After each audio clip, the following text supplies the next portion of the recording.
Hello po, tayo po ay maluto ng chicken. So, ang ating chicken ay ating papaluin para masarap.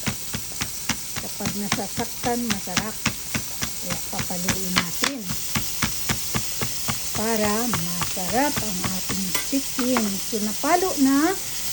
Ilagay na natin diyan sa ating kawali. So, ayan po, ito ay malapit ng maluto ito.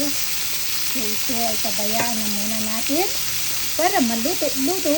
And then, tayo ay nagluluto ng mais na bigas.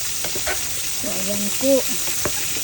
Tikman natin ang ating nilutong mais na bigas. Para naman masarap ating tatakipan. Ayan po, takipan na natin yan. Pwede na natin ayan naman, salamat po. Ang ating chicken ay yummy brown color and yummy.